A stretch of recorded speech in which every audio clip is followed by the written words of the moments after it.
Olá, espero que todos estejam bem, vencendo essa pandemia com muita oração e com muita esperança de tempos melhores. Veremos nesse módulo o pensamento de Henri de Lubac, um francês, teólogo jesuíta, que contribuiu muito com o pensamento teológico contemporâneo, sobretudo a teologia das religiões. Nós temos que Henri de Lubac ele foi sacerdote jesuíta, francês, professor de teologia fundamental, dogmática e história das religiões. E ele foi integrante dessa escola de Fourvière, que é a escola dos jesuítas, e ele fez parte do corpo docente dessa escola por muitos anos. E juntamente a Dalienur, ele fundou a coleção de textos cristãos Sources Chrétiennes e fundou a revista Communion em 1972 com von Balthasar e o Ratzinger. E foi chamado para ser perito do Vaticano II, após ter sido submetido a um silêncio, ele é reconhecido o trabalho dele, e exatamente as ideias dele vão ser a contribuição para o Concílio Vaticano II. Ele vai contribuir para o Concílio Vaticano II. Essa escola de Fourvière ela foi fundada em Lyon, na França, inaugurada logo após a Primeira Guerra Mundial, e se tornou um importante centro de renovação dos estudos teológicos ali na Europa. Então, essa escola é bastante conhecida, e dela participou da Dalienur, participou o Yves Congar, participou o próprio von Balthasar, dentre outros. Essa escola de Fourvière ela promoveu a renovação teológica em nível da Igreja Católica e foi considerada pela teologia conservadora como um perigoso laboratório intelectual da nova teologia. Ou seja, ali na linha de mudanças iniciada pela teologia liberal, vai também dentro do ambiente católico tomando conta essa nova teologia que vai, de certa forma, renovar a forma teológica que se tinha antigamente, e que não chegava de fato assim, à realidade das pessoas. É sempre a questão antropológica. A função da teologia é promover o encontro de Deus com as pessoas. E a teologia de escola, aquela teologia clássica, não conseguia fazer isso. Então, o objetivo da escola era superar a estagnação de uma teologia escolástica que perdeu o contato com as fontes e se fechava ao confronto com as correntes do pensamento teológico contemporâneo. Então, a proposta era essa. Essa inovação do pensamento teológico contemporâneo, ela dá prosseguimento dentro da igreja, mas é mal vista. E a censura se deu por parte da encíclica Humani Generis, de 1950, que visava bloquear esse processo de avanço dessa nova teologia dentro da igreja. E Henri de Lubac foi pego como bode expiatório por sua obra Sobrenatural, que nós vamos ver um pouco dela. E seu Calvário. Ele foi exonerado do ensino, foi difamado e seus escritos foram retirados do mercado e da biblioteca, ou seja, foram proibidos de ser vendidos e circular ou ser estudados pelas escolas de teologia. E submeteu-se a um processo de 10 anos de isolamento, após os quais ele sai ali para poder ajudar a realização do Concílio Vaticano II. Então, a reversão da situação. Ele vai ser convidado aí pelo Papa João XXIII a ser consultor da comissão preparatória para o Concílio Vaticano II, junto a Yves Congar, e recebe em 1967 o Grande Prêmio Católico de Literatura. Em 1983, foi elevado à dignidade cardinalícia pelo Papa João Paulo II, aí já em reconhecimento ao erro da Igreja em ter submetido ele ao silêncio, pondo fim a um longo processo de reintegração no seio da Igreja. Lembrando que esse processo de reintegração ele vai se intensificar principalmente devido à abertura do Concílio Vaticano II, que vai reconhecer ali a grande contribuição teológica do Henri de Lubac. Então, o ponto de partida das ideias de Lubac sobre a catolicidade. O ponto de partida é o corpo místico de Cristo. Ele vai trabalhar esse corpo místico de Cristo que se expressa ali tão bem em Paulo, na sua teologia, formado de modo sobrenatural pelo dom e pela aceitação da graça. Então, a anterioridade lógica do chamado e da capacitação à comunhão divina, dirigidas indistintamente a todos os homens. E é importante aqui a questão da catolicidade, quando você fala a todos os homens, não está dizendo assim a igreja espalhada pelo mundo inteiro, né, no sentido geográfico, né, mas no sentido da universalidade da salvação, ou seja, aquilo que Deus oferece ao homem todo, né? Então, é dirigida a todos os homens essa catolicidade. Então, não é só aos católicos espalhado pelo mundo inteiro, mas a igreja que é católica se coloca, né, no anúncio do Evangelho, e a sua presença, essa catolicidade, é entendida como oferecida a todos os homens. Então, ele vai ensejar exatamente ali, nesse momento que ele defende essa catolicidade, a abertura da Igreja Católica ao diálogo interreligioso com as outras religiões. Essa é a grande contribuição dele. Então, o sentido da catolicidade, né, no sentido de uma universalidade do apelo de Deus, porque todos os homens foram criados à sua imagem e semelhança. E a Igreja Católica, ela é católica não no sentido de universalidade geográfica, repito, mas porque se dirige a todo homem e ao homem todo. A todo homem, todos os homens espalhados pelo mundo inteiro. E ao homem todo no sentido não só de uma dimensão espiritual, mas também de uma dimensão material. E aqui é importante ressaltar isso. Cristo se ocupa pela salvação integral do ser humano. E a igreja não foge a isso. Então, por isso, aqui na América Latina, por exemplo, vai ter a opção preferencial pelos pobres. Então, a salvação não se trata de uma redenção reservada aos eleitos, aquela ideia da eleição ali do povo judeu, que é herdada pelo cristianismo, nem a um individualismo soteriológico, ou seja, a salvação individual, mas a todos os homens. Essa ideia do individualismo soteriológico significa que eu não posso buscar salvação só por mim, pensando só na minha pessoa. Parte-se da ideia de que, à medida que eu me sinto salvo, eu preciso de buscar também e contribuir para a salvação das outras pessoas. Então, aí se dá o sentido da catolicidade. Então, a catolicidade, para Henri de Lubac, a catolicidade não é unilateralidade, e sim harmonia de vozes. Ele vai dizer que a catolicidade perfeita é um concerto cujas vozes mais distintas possíveis, ou seja, não só as vozes católicas, mas as vozes protestantes e mesmo as vozes não cristãs, forma um só concerto, cujas vozes mais distintas se completam e, em caso de necessidade, se corrigem reciprocamente. Interessante isso aqui, esse intercâmbio, de saberes ali que possibilita as religiões, a Igreja Católica, o cristianismo e as outras religiões, a um crescimento. Então, sobre o tratado sobrenatural, que é a ideia central ali presente na teologia de Lubac. Simples, tradicional e ao mesmo tempo inovadora. O homem é atraído por Deus. É desejo de ver Deus. É desejo natural do sobrenatural. Esse desejo não é uma mera veleidade, mas tampouco uma exigência. É um desejo natural que a pessoa tem dentro de si, mas ineficaz, ou seja, não depende do nosso esforço, do esforço humano, mas é de um dom, do dono perfeito, ou seja, do dom mais perfeito que Deus nos dá. Então, essa questão desse homem que é atraído por Deus, ou seja, o homem traz dentro de si essa tendência a transcender-se. Nós vimos estudando isso, essa abertura à divindade na sua pessoa. Mas isso não é uma exigência de Deus. Deus dá como um dom, algo natural que cabe ao homem, ali na sua subjetividade, na sua individualidade, na sua autonomia, decidir se aceita ou não aceita. Reconhecer isso dentro de si, levar avante, ou mesmo refrear isso aí, e cair aí numa estagnação aí que leva, inclusive, até mesmo ao ateísmo.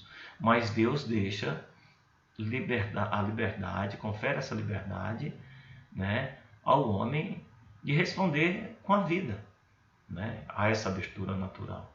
Então, esse tratado do sobrenatural que vai falar exatamente sobre essa abertura, do homem que é atraído por Deus. Essa abertura se dá porque Deus se autocomunica no coração do ser humano, né? Ao criar o ser humano, todos nós sabemos que Deus, né, cria o ser humano com a lei natural dentro de si. Essa predisposição à prática do bem, que leva as pessoas a praticar o bem e evitar o mal. Então é Deus quem toma a iniciativa na vida da pessoa. Mas não se dá como algo, como exigência. Deixa a pessoa em total liberdade para isso. Então o sobrenatural, ele vai apresentar aí um paradoxo, né? Há algumas contradições. Nós vimos, né, em Potillic, que a ideia ali da vida perfeita, né, sem contradição, ou seja, sem ambiguidade, né, e a vida com ambiguidade. Então nós vivemos nessa tensão constante entre o homem velho e o homem novo. E isso forma determinados paradoxos, né, determinadas contradições. O desejo de ver Deus, para Henri de Lubac, é um desejo essencial, é natural, tá? Ali faz parte da essência do ser humano, é parte da natureza humana esse desejo de ver Deus. É constitutivo de nosso ser, como é o fato de termos sido criados. Então a natureza humana é um ser espiritual. Nós temos uma dimensão que nos distancia ali dos animais, né? Que nos diferencia dos animais. Nós temos a razão e nós temos a dimensão espiritual. Ou seja, essa dimensão espiritual leva o homem a buscar a transcendência a si próprio, coisa que os animais não fazem. Não é natureza no sentido dos demais seres de nosso cosmos, ou seja, eu repito, há uma diferença entre o ser humano e os animais. Os animais são criaturas de Deus e devem receber todo o nosso cuidado, todo o nosso amor para com ela, com toda a criação. Mas há aquilo que distingue o ser humano dos animais, que é a questão da inteligência, né, a capacidade de raciocínio e essa capacidade de perceber essa dimensão espiritual dentro de si. Ela é própria da natureza, mas específica da natureza humana, que se diferencia dos demais seres que estão presentes aí no mundo, né? Então, o paradoxo é esse. É ser ao mesmo tempo natureza e espírito, ou seja, enquanto natureza, nós estamos sujeitos aos reclames da carne, ou seja, aos desejos naturais do ser humano, às necessidades materiais, né? Essa necessidade por ter bens materiais. E muitas pessoas ancorar suas próprias vidas nessa necessidade de ter esses bens materiais. Então, isso forma um paradoxo em relação àquele que o ser humano está chamado a ser, né? Ou seja, um ser que tem uma dimensão espiritual totalmente aberta a Deus e que precisa reconhecer essa abertura. Então, enquanto espírito finito, né, é desejo do dom perfeito. Ou seja, nós temos essa capacidade, né, como seres, né, dentro de nós esse espírito finito, mas que deseja o dom perfeito, que é a própria infinitude. Então, em Jesus Cristo, o sobrenatural e a natureza estão intimamente unidos. Ou seja, Jesus Cristo é o homem perfeito por excelência, porque nele se dá a perfeição humana, da natureza humana, porque ele não pecou, embora sendo humano ele não pecou, e também se dá a perfeição, né, essa dimensão plena espiritual. Então, o sobrenatural, que é essa dimensão espiritual que a pessoa tem dentro de si, e a natureza estão intimamente unidos. Então, nele e por ele, o sobrenatural não substitui a natureza, mas a informa, ou seja, informar aqui no sentido de dar forma, né? E a transforma também, ou seja, a forma que Deus quer do ser humano e transforma aquilo que tem que ser transformado no ser humano. Então Jesus promove isso aí na vida da pessoa. Isso se aplica também às religiões do mundo e do cristianismo. Então, Jesus Cristo ele se torna um arquétipo a ser imitado, não só a nível de subjetividade, a nível da pessoa, mas de ser imitado ali numa dimensão maior, né? Na religião, e não só a religião, o cristianismo, né? Mas as outras religiões também, que pode ter um parâmetro assim, né, na sua oferta de sentido da vida em Jesus Cristo, ou seja, ter um modelo ter Jesus Cristo como aquele que é a fonte de sentido da vida das pessoas. Esse desejo, ele é universal, esse desejo de ver Deus, né? Ele está presente em todas as religiões, em todas as pessoas. E o mistério de Cristo chega aos membros das outras tradições religiosas sob a forma de resposta divina à aspiração humana. Ou seja, aquilo que o homem busca, Deus vai mostrar, é Jesus, né? O caminho em tudo é Jesus. Então o mistério de Cristo, ele ilumina a todos os homens em todos os lugares. Ele é a resposta a esse anseio, esse desejo de ver Deus. Em Jesus Cristo, o ser humano vai ver o Deus não que se manifesta ali na revelação do Antigo Testamento, mas que se revela na própria pessoa de Jesus Cristo. Então o mistério de Cristo chega aos membros de outras tradições religiosas sob a forma de resposta divina à aspiração humana, a uma união com o divino, o desejo do homem se fundir com Deus. Por isso a ideia ali que presente, né, no budismo, de esvaziar-se de si mesmo para se tornar vaso do divino, né? Então, lembrando que essa aspiração humana, ela é tida como um dom que Deus dá no momento da criação. Então essa união com o divino. Mas as tradições religiosas, aí repito, porque estão ali inseridas na cultura, e uma cultura diferencia, há uma diferença grande de uma cultura para a outra, né? Então eles em si mesmos não desempenham nenhum papel nesse mistério da salvação. Ou seja, elas, fragmentadas que são, elas não têm nenhum papel nesse sentido. Deus se manifesta independente das religiões. E não só independente das outras religiões, mas também independente do cristianismo, né? Então, esse paradoxo que tem entre o desejo de ver Deus e aquilo que as religiões oferecem, elas em si elas não contêm o mistério da salvação. O mistério da salvação, ele se dá de uma forma autônoma em Jesus Cristo. Então, por mais paradoxal que pareça, é justamente seu caráter inacabado, fonte de dinamismo, é o sinal autêntico de sua grandeza. Ou seja, existe no homem uma ferida augusta que jamais cicatriza. Ou seja, aquela sede de Deus que nada preenche, né? Só vai preencher na plenitude quando estiver junto de Deus. É como se fosse uma ferida divina que estivesse ali a lacerar o coração do ser humano, né? E que esse desejo que tão ardente dentro de si e que, no entanto, não se sacia. Ou seja, a fome de Deus, ela é insaciável, né?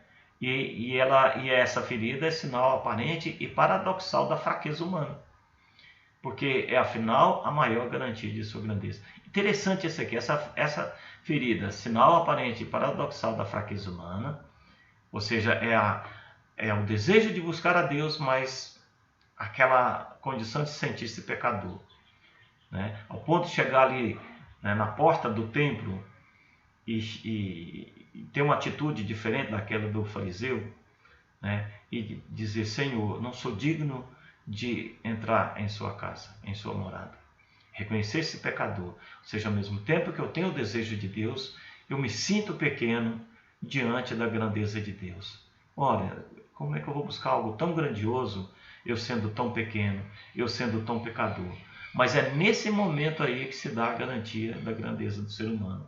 E aí lembro mais uma vez Blaise Pascal, né, da miséria e da grandeza do homem. O homem é grande quando se sente pequeno e é pequeno quando se sente grande. Então, né, essa ferida que não se cura, que nós trazemos dentro de nós, que é a pequenez, que é sabermos pecadores, né, mas é algo divino que tem ali, né, que nos leva a reconhecer essa nossa pequenez, porque só assim nós vamos vencer nossa autossuficiência, né, e aceitar que somos totalmente dependentes de Deus. Só assim nós podemos, né, nos abandonar nos braços de Deus, porque só Ele nos conforta, só Ele preenche o vazio que nós temos no nosso coração, só Ele nos dá aquilo que é a plenitude daquilo que nós hoje buscamos de forma fragmentada. As ideias de Henri Lubac, elas foram assim, muito importantes para o humanismo cristão, né? Para humanizar, sobretudo, as relações, não só as relações entre pessoas, mas também as relações em um âmbito maior, ou seja, para além do cristianismo com as outras religiões.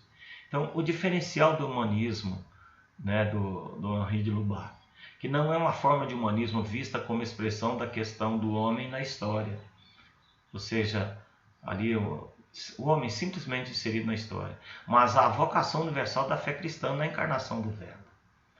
Então, essa vocação universal, ou seja, de transcender o próprio cristianismo e ir de encontro às pessoas e às outras religiões, que se dá pela encarnação do Verbo, lembrando que Jesus se encarnou no seio da humanidade num ambiente multicultural, né? Ali, no momento que Jesus nasce, existia vários povos ali e outras culturas em interação. Então, o humanismo teologal do Henri de Lubac é orientado e atraído pela afirmação de que Deus se revela para a vida do homem, ou seja, Deus se revela para que o homem tenha vida plena, né? Viva em plenitude, tenha vida em abundância.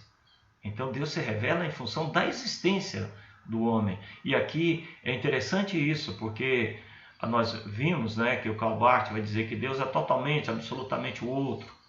Mas aqui há, né, essa questão do humanismo teologal de Henri de Lubac. Porque, ao mesmo tempo que ele contempla a divindade, ou seja, a própria teologia, vai também contemplar a antropologia, né? Por isso esse humanismo teologal, ou seja, o encontro da antropologia com a teologia, né? No sentido de mostrar que Deus se revela para a vida do homem, ou seja, para a existência do homem, para que a existência do homem seja significativa, para que o homem caminhe, né, rumo à santidade e rumo à comunhão plena com Deus, a se dar, né, com a ressurreição. Então o cristianismo não vai negar o homem, né, para afirmar Deus, ou seja, afirma que Deus é absolutamente o outro e nega o ser humano, e principalmente se esse ser humano está fora do cristianismo. Não, o cristianismo vai contemplar o homem todo em qualquer lugar para afirmar Deus. Ele não se nega a contemplar o homem. Então a revelação de Deus é uma promoção do homem, ou seja, Deus se revela para conferir ao ser humano, né, essa condição de ser alguém chamado ali estar em comunhão com Ele. Então é para promover, para dar essa qualidade sobrenatural à vida do homem.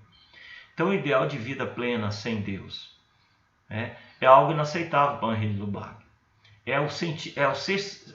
É transformar o ser humano num ser sem sentido da vida. Ou seja, estabelecer um vazio existencial na vida da pessoa. Porque não existe, né, a vida em plenitude sem a presença de Deus. Nós sabemos isso no próprio caminhar da sociedade hoje, num estado laico, né, que se pronuncia sem Deus. Que miserável ideia, né, o de uma existência terrestre doravante sem luta, sem contradição, sem sofrimento, mas também sem elan, ou seja, aquele arrebatamento, o plasmar-se ali perante Deus, né? Ou seja, sem a procura do absoluto. Então, a vida ela é cheia de contradições, ela tem sofrimento, né? Mas é interessante que são exatamente essas contradições, né? O sofrimento ali é que vai dar o tempero para a vida. Então, não existe essa vida sem contradição e sem sofrimento, né? Assim como no meio hoje neopentecostal, os pastores, né, ficam ali prometendo em troca de dinheiro às pessoas uma vida sem dor, sem sofrimento ali, em total gozo celestial aqui nesse mundo através da posse de bens materiais. Isso é algo totalmente contraditório, né? O cristianismo, repito, é uma religião que ela não existe cristianismo sem cruz. Ou seja, significa que nós estamos sujeitos às contradições, estamos sujeitos ao sofrimento. Mas exatamente por essas contradições, por esses sofrimentos, essas contradições, esse sofrimento, que nos leva a reconhecer a nossa pequenez perante Deus e nos arrebatarmos com sua presença.